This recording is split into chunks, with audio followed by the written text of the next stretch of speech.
চারটি বিদেশি পিস্তল এবং 9 রাউন্ড গুলি উদ্ধার করতে সক্ষম হয়েছে। টোটাল আমরা 11 জনকে অ্যারেস্ট করেছি, ড্রাইভার সহ। ছিল যে তারা একটা বড় অপরাধ সংগঠন করতে যাচ্ছে এবং তাদের কাছে আগ্নেয়াস্ত্র আছে। এই তথ্যের ভিত্তিতে আমরা এই অভিযান পরিচালনা করি এবং এই সফল অভিযান আপনারা জানেন যে পরিশেষে আমরা 4টি বিদেশি পিস্তল এবং 9 রাউন্ড গুলি উদ্ধার করতে সক্ষম হয়েছি। এই মূল উদ্দেশ্যটা জানানোর জন্য আমরা আসলে তদন্ত দরকার আছে, আগে আমরা বলতে চাচ্ছি না।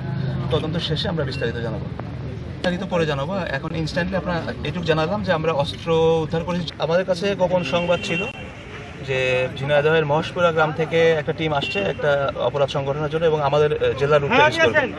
তো এই গোপন সংবাদের ভিত্তিতে আমরা ডিবি এবং মোল্লাহাট থানা টিম আগে থেকেই এখানে ছিলাম এবং আমাদের সোর্সের নির্দেশনা মতে আমরা মাইক্রোটা শনাক্ত করি এবং তাদের মাইক্রোটা যখন আটকাই এবং তাদের গ্রেপ্তারের ব্যবস্থা করি।